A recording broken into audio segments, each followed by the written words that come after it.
Komið sælir, kæru sportdrekar. Nú erum við að skoða sambönd og þetta samband sem ég er hérna að leggja spil fyrir er bara eitthvað samband sem þið eru með í huga. Ef þið viljið kanna stöðuna eða spyrja einhverja spurninga varðandi eitthvað ákveðið samband. Það getur verið ástarsamband, vinarsamband. Það getur verið vinnufélaga, sambönd, bara hvað sem er. Og við byrjum hérna á því að skoða orku sambandsins. Hver hún er.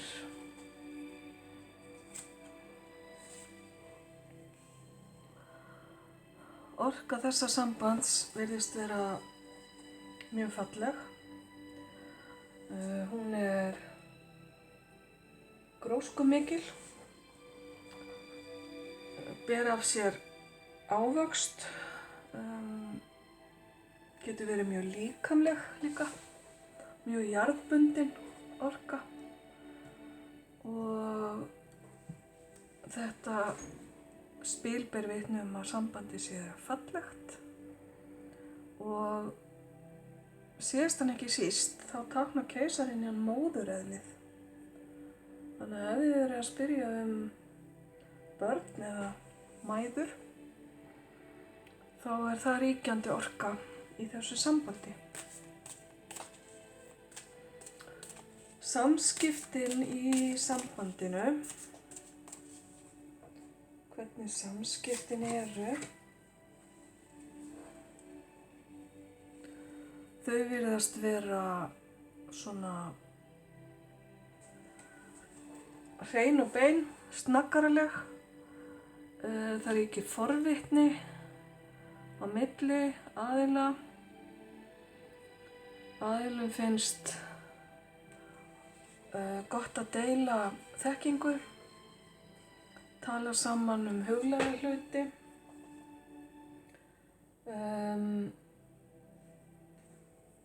Þetta geta verið aðilar sem eru mikið fyrir það að rannsaka og skoða, leita upplýsingum, fá upplýsingar upp á yfirborðið.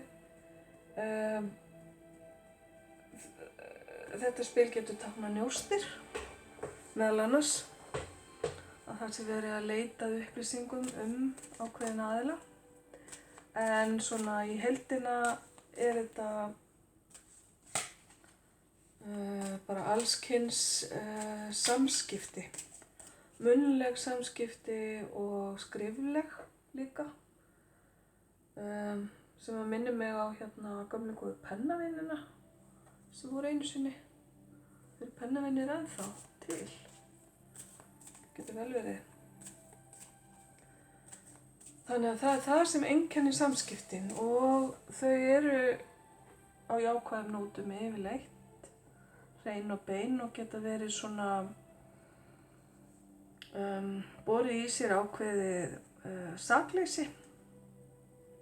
Það er ekki verið að kannski að skrifa mjög djúpa hluti, svona viss svona yfirborðskennd en samt ekki á neikvæðan hátt. Styrkleikar þessa sambands. Þetta samband felur í sér styrkleika sem aftur eru á jarðbundnu sviði.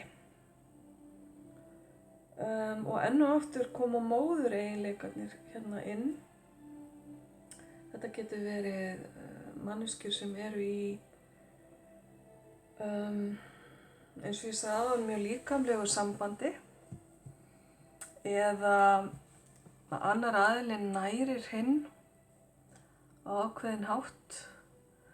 Annar aðilinn er svona meiri umhyggjuaðilinn, ber umhyggju fyrir hinum aðilunum eins og móðir myndi gera við barn. Það er ákaflega praktísk orka í þessu spili.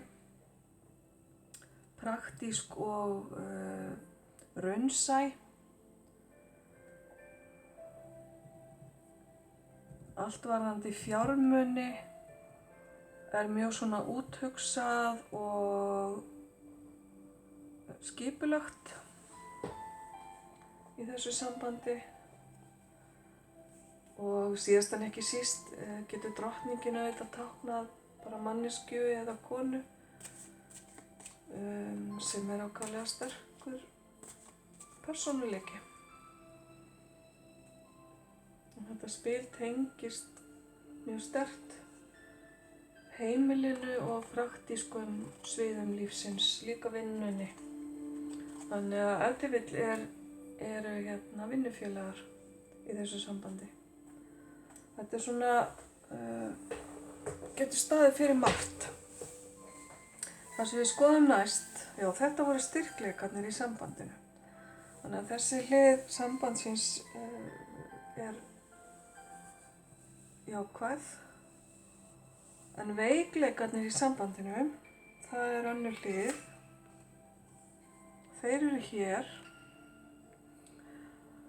og þeir gætu bent til þess að það sé ákveðið ójafnvægi í gangi, annaðhvort hvað varðar veraldlega hluti eða að annar aðilinn er að gefa miklu meira af sér heldur en hinn. Það er ekki jafnt úthlutað á milli fólks.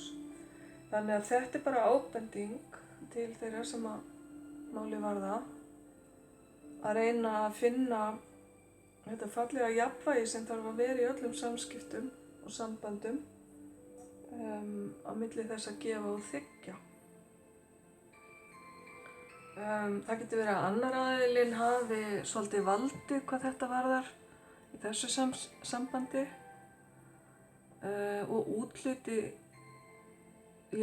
peningum eða hverju sem er í raun og veru til hins aðilans.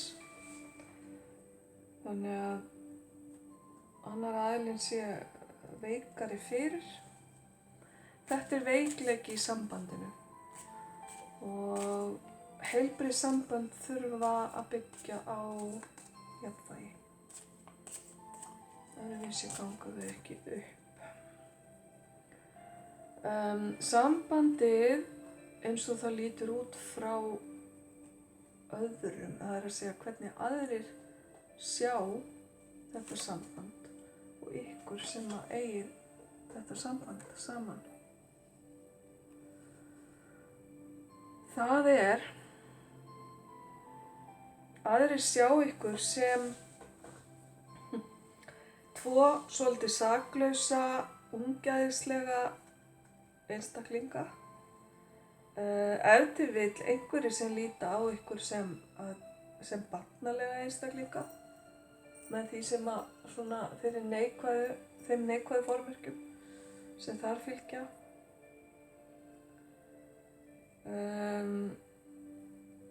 Það er samt, aðrir sjá samt tilfinningasemi á milli þessara tveggja aðila sem er í þessu sambandi.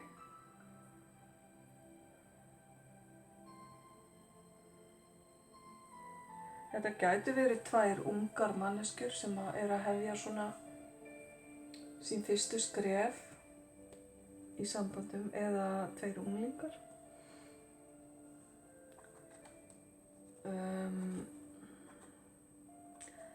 Það er ákveðin feimni líka í þessu spili og annar aðilinn getur hafa þurft að fyrirgefa hinum. Það er hérna beiðni fyrirgefningu, en athugið að þetta er það sem aðrir sjá. Ekki endilega raunveruleiki sambandsins eins og hann er. Ok, en það er einhver ástæða fyrir því að þið aðilarnir sýni þetta út á við til annarra. Svo er það sem drífur sambandið áfram, ástríðurnar í sambandinu. það er ákaflega sterk orka, mikil sterk svona ánægju tilfinning og gleði, mikil hiti. Sólin getur staðið fyrir erlend lönd, kannski eru aðilar þessa sambands í sitthvoru landinu eða ferðast mikið saman, og það er það sem drífur sambandi áfram. Annars er sólin yfirleitt bara mikil orka. Sólin stendur líka fyrir börn og fyrir framtíðina. Það getur verið að báðir einstaklingarnir í þessu sambandi séu að plana framtíðina og það sé svolítið drifkraftur sambandsins. Jafnvel að plana einhvers konar barneignir eða plana líf með börnum. Þetta er allavega mjög jákvæð orka, mjög jákvæðar svona ástríður sem ýta sambandinu áfram. Svo er það síðasta spilið sem að sýnir lykilinn að framtíðinni. Lykilinn að framtíð þessa sambands. Hann er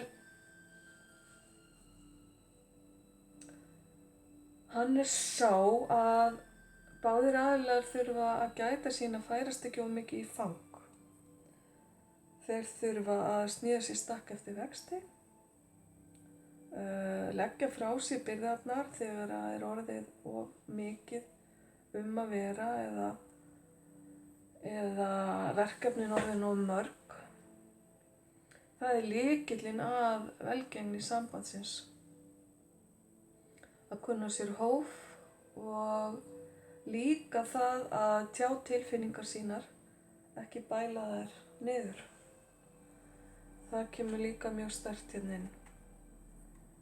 Það getur verið að öðrum aðilanum finnist hann hafa verið eða vera byrði á sambandinu. Þá er lykillinn að skoða það og reyna að eyða þeirri orku út. Og setja þá inn eitthvað jákvætt í staðinn. Þannig að við kíkjum svona á heildina. Þá byrjar sambandið ákaflega vel og heildarorkan er falleg. Miklu möguleikar fyrir grósku. Eitt sem ég gleymdi að nefna hérna með keisarinjuna að ég tala um móðureðlið, það gæti verið barn á leiðinni í þessu sambandi. Annaðhvort barn eða barnabarn. Og það er þetta með að hafa jafna flæðið, að báðir aðilar gefi og þiggi jafn mikið, að vinna og heimilisverk bitni ekki mikið bara á öðrum aðilunum, heldur að það verði fundin einhver svona meðalvegur og það að aðrir sjá sambandið sem þennan unga gosa hérna getur hreinlega líka bara verið það að þessi tveir aðilar séu svona út af við alltaf ungir í anda, hressir og kátir, þó að aldurinn segja annað. Og sólin varpar alltaf jákvæðri birtu á öll önnur spil. Þannig heildina séð er þetta jákvætt og bara lítur mjög vel út. Ok, kæri sporðdreki, þetta voru skilaboðin þín. Þá segi ég bara takk og ljós og kærleikur til ykkar.